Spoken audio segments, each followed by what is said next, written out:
Sonovision 4వ అంతస్తులో భారీ అగ్ని ప్రమాదం జరిగింది. జనరేటర్ షార్ట్ సర్క్యూట్ వల్లే మంటలు చెలరేగినట్టు యాజమాన్యం చెబుతోంది. ఘటనాస్థలికి చేరుకున్న ఫైర్ సిబ్బంది మంటలు అదుపులోకి తీసుకొచ్చారు. పోలీసులు కేసు నమోదు చేసి దర్యాప్తు చేస్తున్నారు.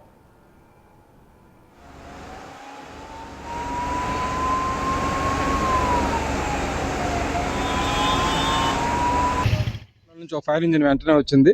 అది కూడా ఫైర్ ఆపరేషన్స్ లో ఫాస్ట్ గా పనిచేస్తుంది. వెంటనే ఇంకోటి HPCL కూడా స్పేర్ లో పెట్టి దాన్ని కూడా వాడుతున్నాము. అన్ని వైపుల నుంచి ఫైర్ ని చాలా సిస్టమేటిక్ గా మేము కంట్రోల్ చేశాము. 3rd ఫ్లోర్ లో ఫైర్ అవుతుంది. First ground floor, first floor, second floor ఏమీ ఇది లేదు. దీంట్లో 3rd ఫ్లోర్ లో వచ్చేసరికి LEDs, ACs, కాటన్ బేల్స్ ఉండటం వల్ల అదే కాటన్ బాక్సెస్ ఉన్నాయి.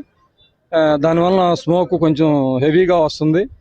ఫ్లేమ్స్ కూడా వస్తున్నాయి. మేము అవన్నీ కంట్రోల్ చేసాము. ఇప్పుడు మీరు చూస్తున్నారు, ఫ్లేమ్స్ కానీ స్మోక్ కానీ పూర్తిగా తగ్గిపోయింది.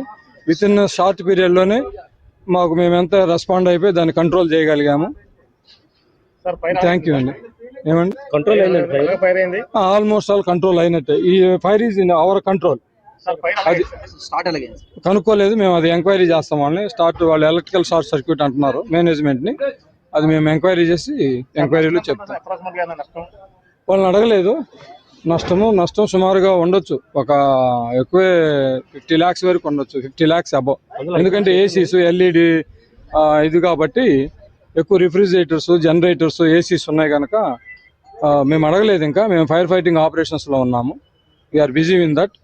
So fire is our control. Building safety side ఏమైనా ఫైర్ ఉన్నదండి? బిల్డింగ్ సేఫ్టీ సైడ్ ఏం పెట్టలేదు వాళ్ళు. అది కూడా మేము ఎంక్వైరీ చేస్తాము. అంటే ముందు ఫైర్ ఫైటింగ్ ఆపరేషన్స్ అయిపోయిన తర్వాత అన్ని ఎంక్వైరీ చేసి whether they are followed norms are not అనేది చూసి అవసరమైతే కేసు ఫైల్ చేస్తాము. 4 మోడల్